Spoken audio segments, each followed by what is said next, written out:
Most stories do not start with a journalist. They start with people, noticing when a river runs dry, asking why a school is changing, discovering something new next door.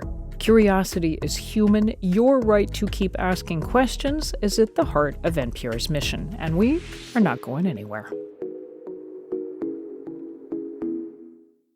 Mike Davis just made a movie using old government films. It's like your patriotic duty to take these government films and do something subversive with them.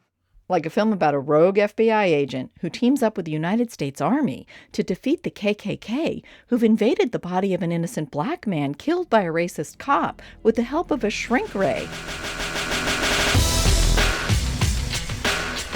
Welcome back to listener-supported KPBS Cinema Junkie. I'm Beth Accomando. Today, I want to introduce you to a green movie made of 100% recycled footage from over 300 stock and public domain films, repurposed with a brand new storyline and dialogue. Dead, White, and Blue is a satirical sci-fi retro-action comedy that takes aim at the absurdity of American racism. Filmmaker Mike Davis weaves this story out of old government films to create a wildly inventive and funny DIY movie that serves up a new age KKK, boasting flashy new corporate promo videos and an evil plot to plunge the country into a race war with the help of a high-tech shrink ray.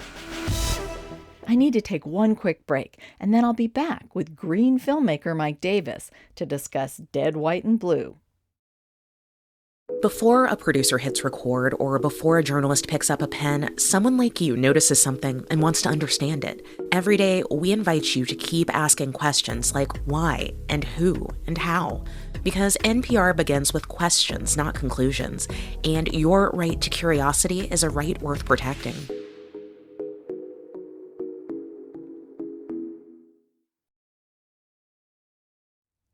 Welcome back to Cinema Junkie. I'm Beth Accomando. I can't remember how I discovered Dead, White, and Blue, but it immediately won me over with its inspired DIY creativity.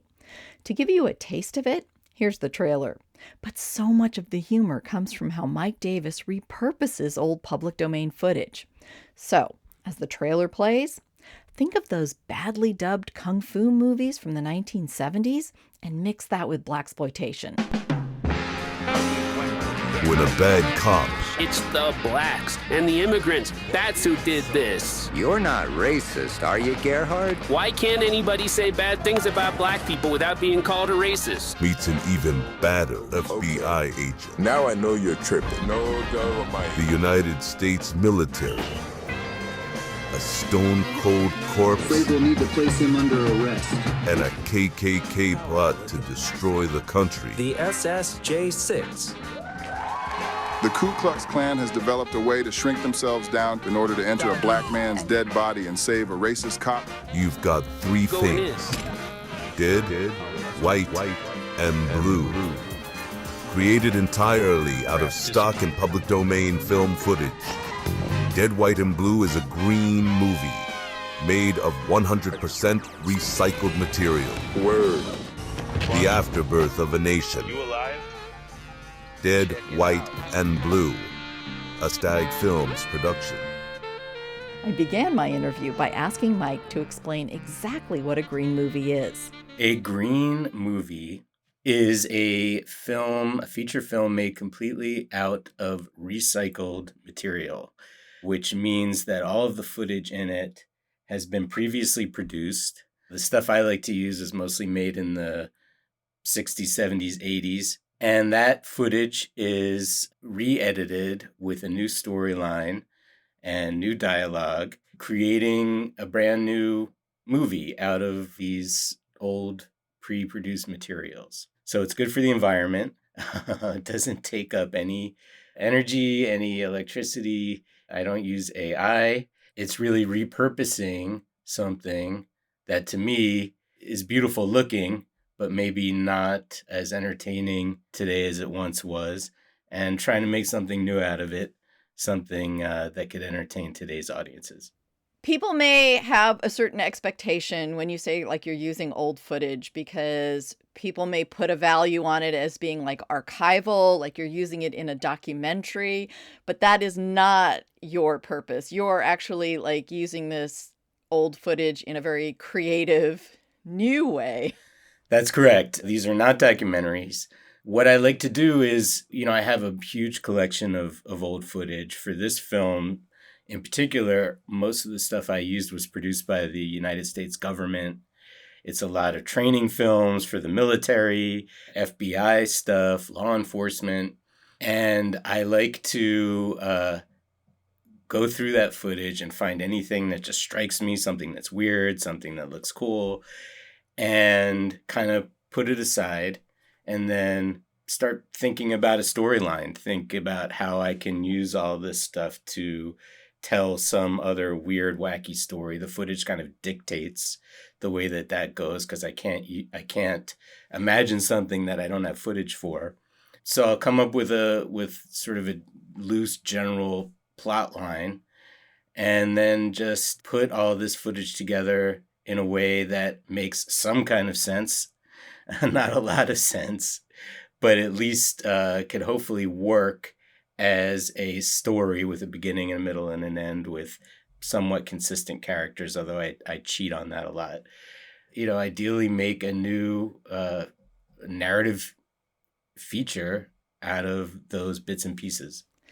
So describe a little bit of what this like scripting process is like, because the scripting I feel like is so closely fused with what the editing is.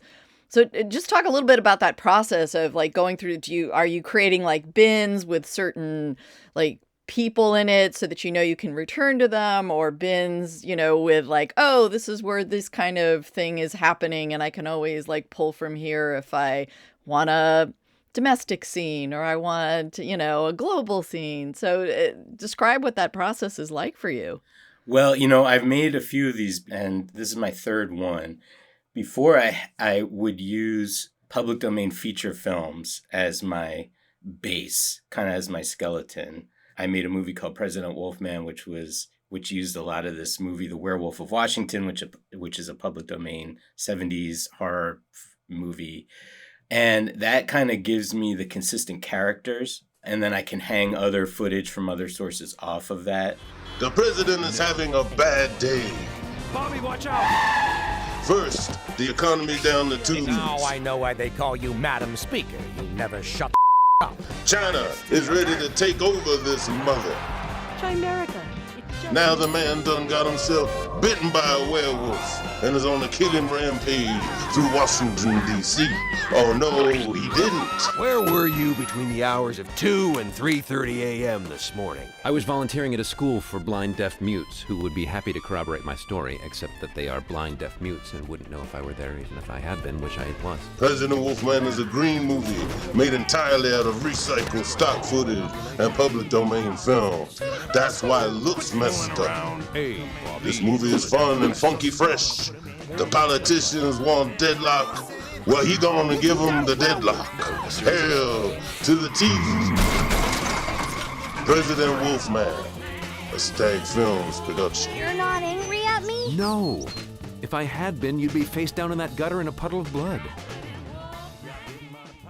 But for this one, I really didn't want to rely on a pre-existing feature, so I just used bits and pieces. So if I found some government film that was like 3 minutes long, but it had a character in it that I thought looked cool or who I wanted to use, I would just find every bit of footage I could with that person, and then maybe some other footage with people that I could kind of cheat as him, almost like stand-ins or stunt people, maybe just seen from behind that had similar hair, something like that, and try to create a consistent character. And then, of course, whatever it is that character's doing, that kind of dictated what happens in the story.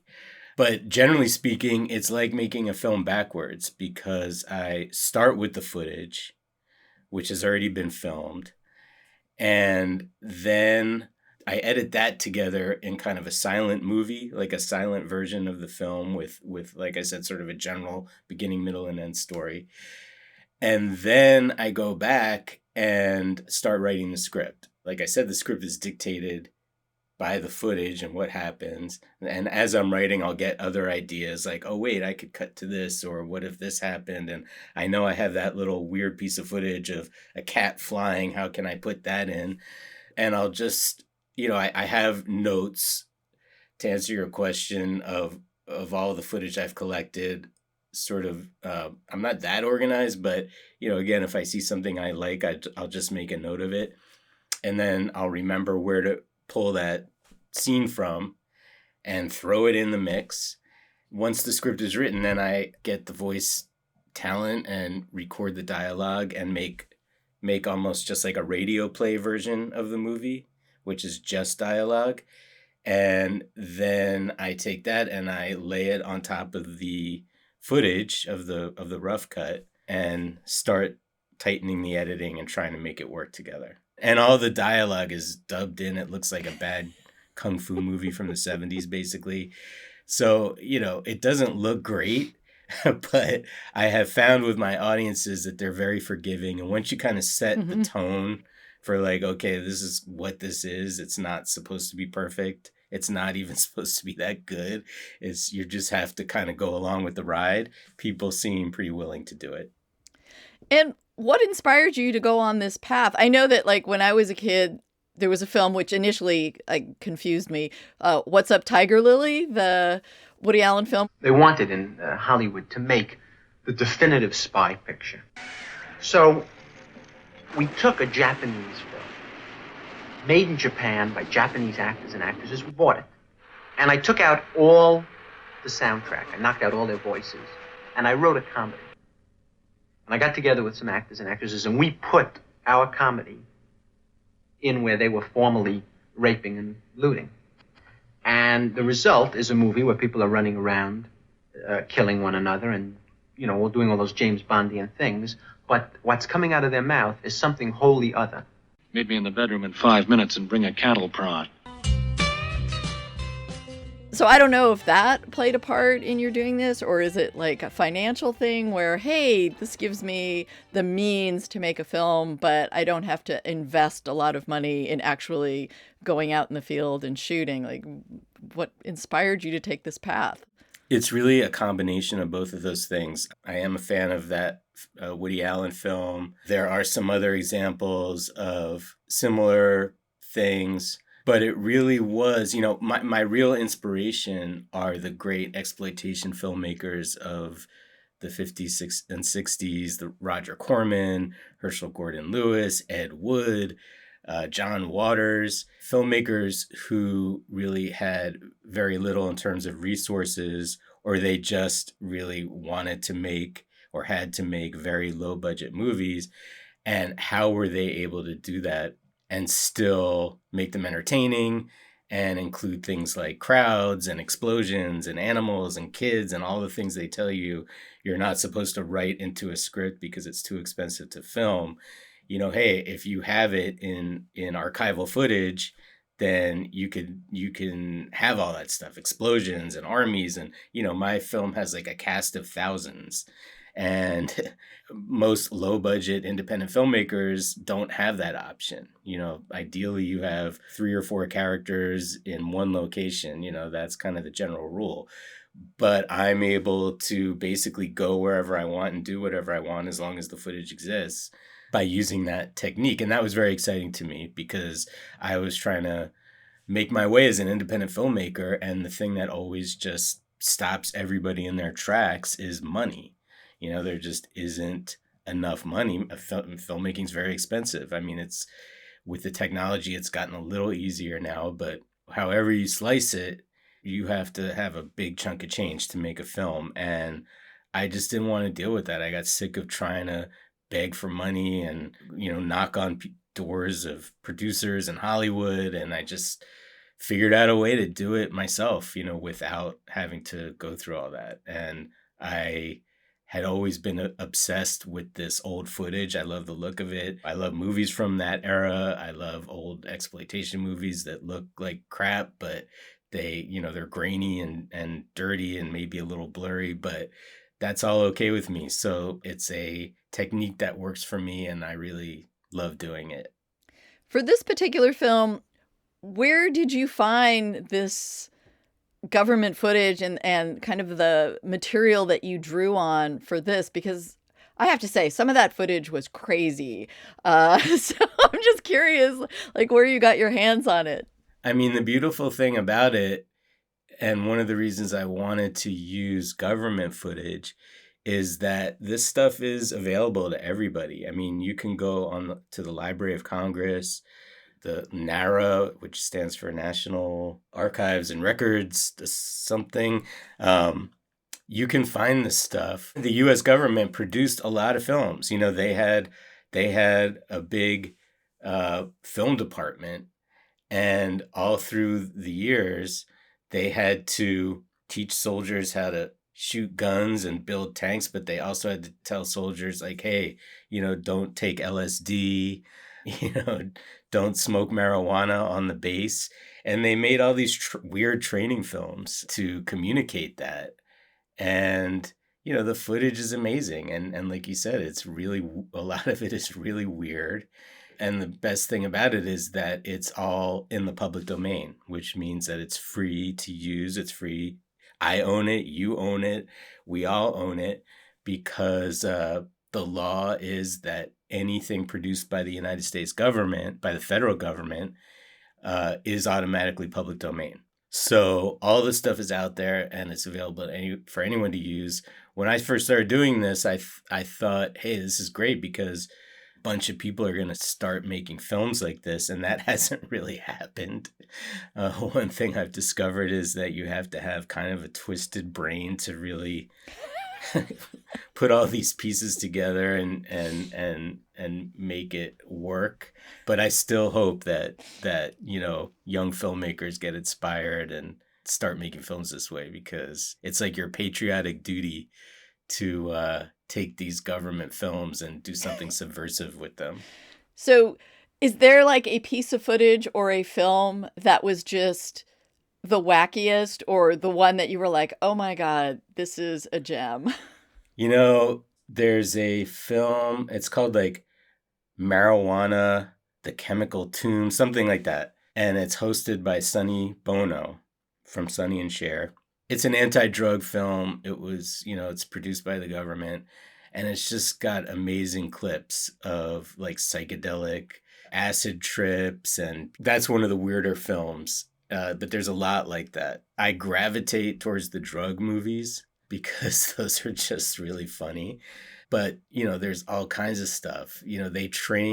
People need to be trained to do everything. There's a film about training people how to blow their nose and how to like not cough in each other's faces to get each other sick. There's a lot of weird surgery stuff that they filmed for medical training. There's a lot of weird tests and a lot of nuclear stuff that they did with like setting up towns and setting off a nuclear bomb to see what happened to the town, with like mannequins melting and things like that. So there's a lot of crazy stuff out there.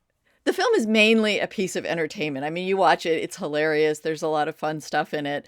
There's a lot of cleverness on your part and how you put it together. But is there also a kind of a level of social commentary, just in the sense of like looking back on these films, looking back on how the government like depicted Black people, or what they saw as social problems, or, fighting wars? I mean, seeing this footage now, even with like a silly plot laid over it, like, do you feel there's something about seeing this footage with sort of fresh eyes that, makes us see it differently? Oh, yeah. I mean, Dead, White, and Blue is total social commentary. The inspiration for me was really just the crazy political situation that we're in right now in this country.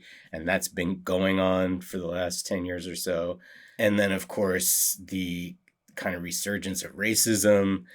And I wanted to kind of express my feelings about those things and vent my frustrations and my anger, but do it in a comedic way. That's just kind of my style. But I did find that this footage, especially the 70s stuff, just kind of lent to that.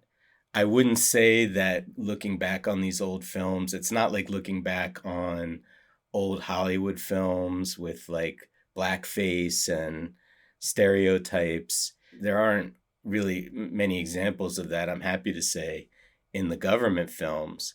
But I am a big fan of blaxploitation movies from the 1970s.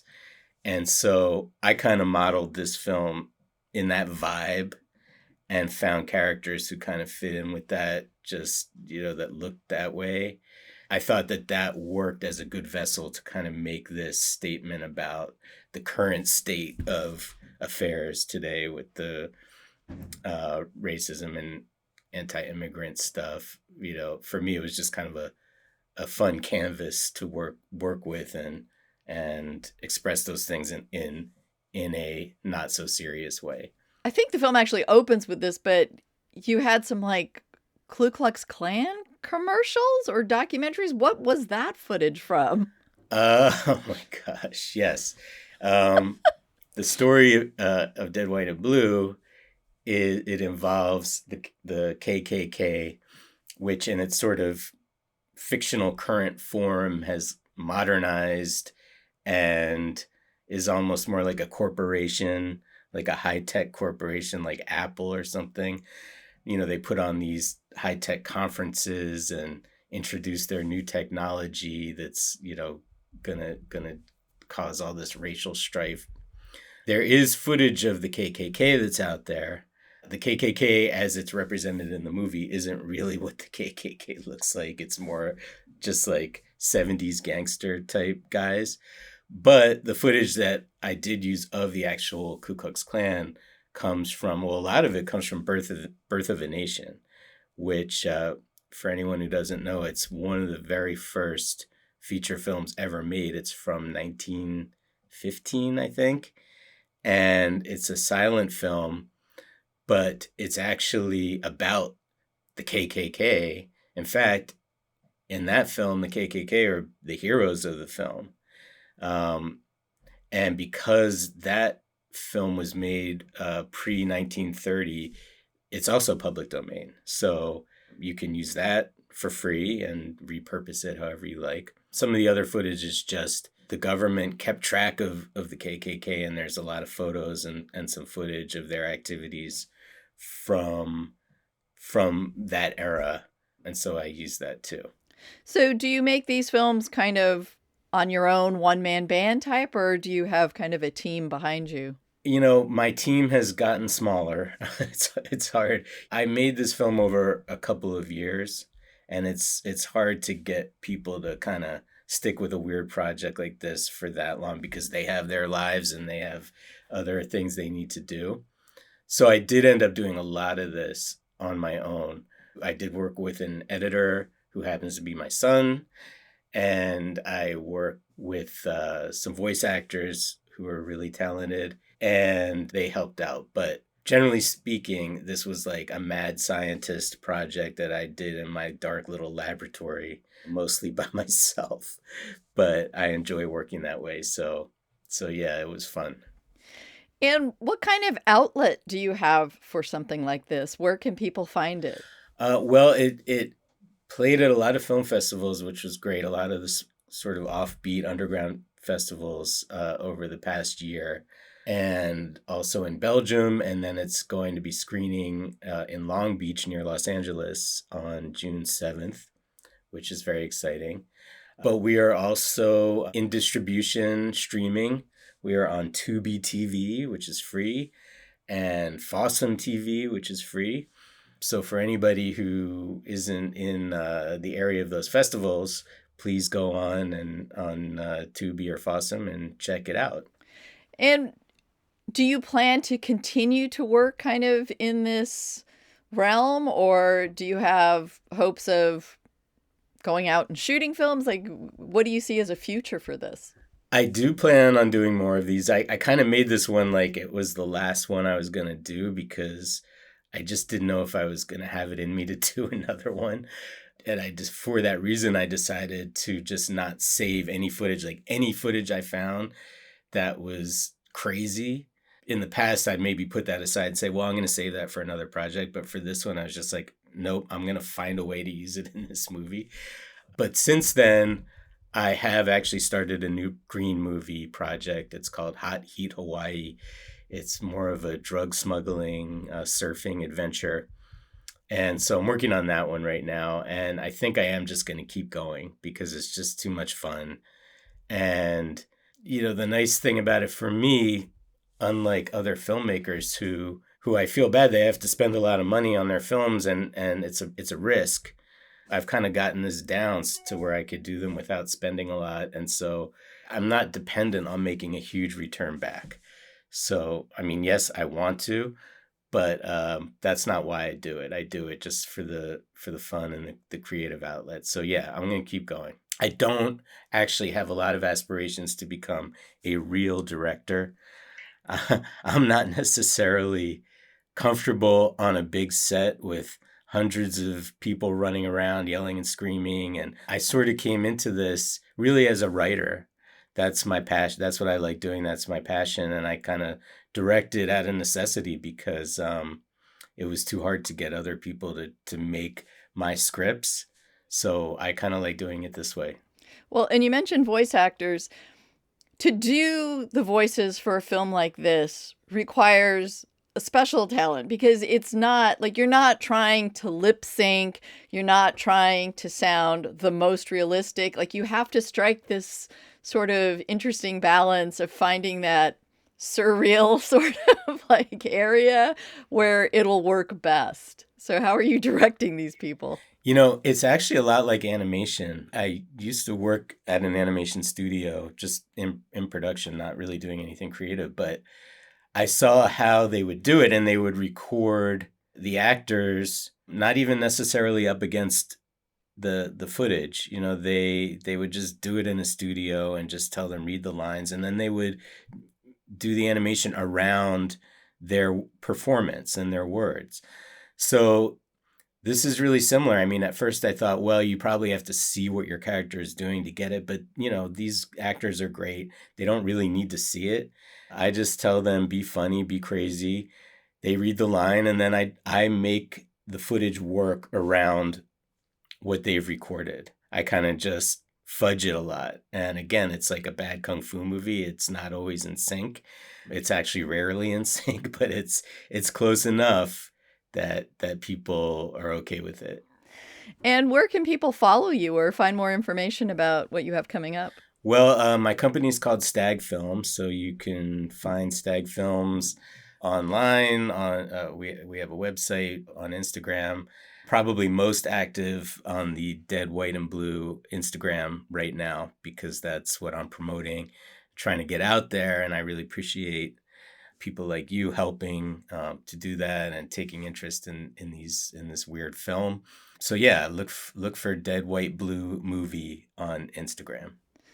All right. Well, I want to thank you very much for talking about your film. It was a wonderful revelation to find it. I don't even remember how I came across it, but I just enjoyed that kind of creativity and just the wackiness of it. Well, I really appreciate your support, and it was great talking to you. Thank you, Beth.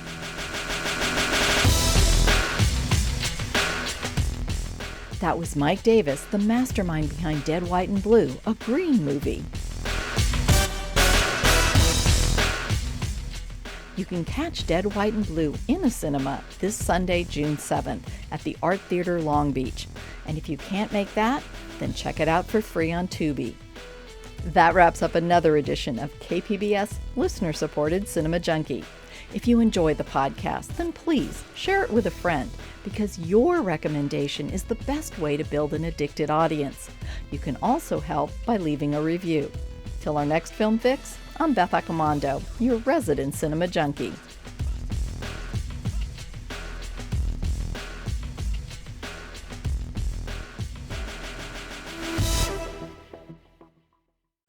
Powerful people can abuse their position, and the community expects them to be held accountable. That's where the KPBS investigations team comes in. If you have a tip for us, send an email to investigations@kpbs.org or message on the Signal app at 619-594-8177.